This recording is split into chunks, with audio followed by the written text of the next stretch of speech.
آپ دیکھیں اہل علم نے یہ بات، آج ہمارے یہاں نوجوان جذبات میں آ جاتے ہیں. ہاں عقل مندی وہ یہ سمجھتے ہیں کہ ہم یہ کہیں کہ بھئی ہم فلسطین کے ساتھ ہو جائیں گے، ہم اس کے خلاف کریں گے. یاد رکھیے عقل مندی یہ نہیں، یہ بالکل عقل مندی نہیں ہے.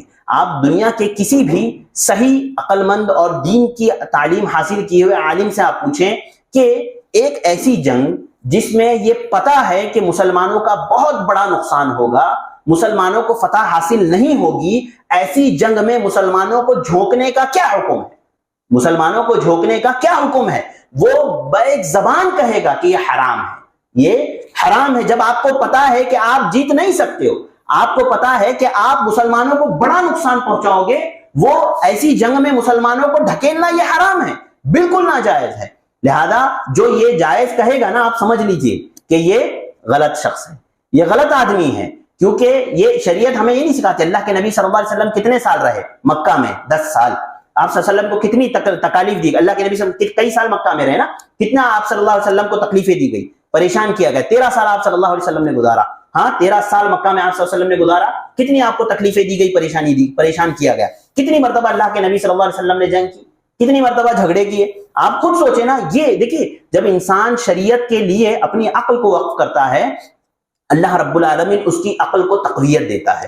آپ قرآن مجید میں دیکھیں، اللہ تعالیٰ نے قرآن مجید میں بار بار اس بات کی طرف اشارہ کیا، افلا یتدبرون القرآن ام علی قلوب اقفالها. تم لوگ قرآن مجید میں غور و فکر کیوں نہیں کرتے؟ ہاں کیا تمہارے دلوں پر تالے لگے ہوئے ہیں؟ آج ہمارا وہ مسلمان جو فلسطین جا کر کے جنگ کرنے کی بات کرتا ہے، وہ فجر کی نماز کے لیے نہیں آ پاتا، فجر کی نماز کے لیے نہیں آ پاتا. مجھے بتائیے عقل مندی ہے؟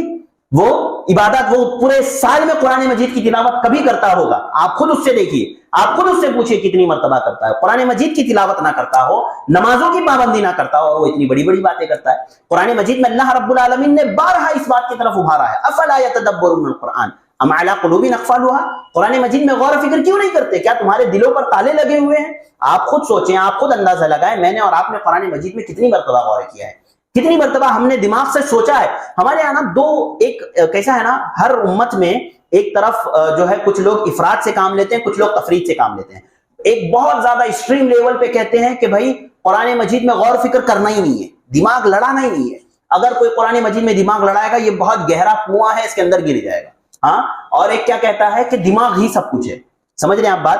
ایک گروہ وہ ہے جو یہ کہتا ہے کہ قرآن مجید میں دماغ کا عمل دخل ہی نہیں ہے، دماغ لڑانا ہی نہیں ہے، قرآن مجید میں سوچنا ہی نہیں ہے کچھ بھی. اور ایک کیا کہتا ہے کہ عقل ہی سب کچھ ہے، جو چیز عقل کے اوپر آ گئی، اگر عقل کے خلاف آ گئی تو نہیں. دیکھیے میں آپ کو بتاتا ہوں، یاد رکھیے قرآن مجید میں غور و فکر کرنے کا، عقل لڑانے کا حکم دیا گیا ہے، لیکن اس کو شریعت کے ماتحت رکھتے ہوئے.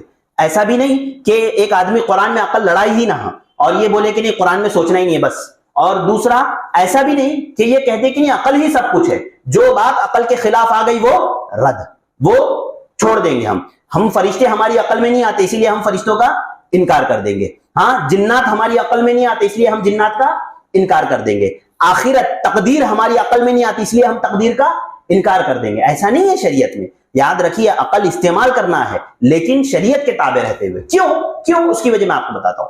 کیونکہ دیکھیے عقل، انسانی عقل نہ غلطی کر سکتی ہے، انسانی عقل غلطی کر سکتی ہے لیکن شریعت کبھی غلطی نہیں کر سکتی.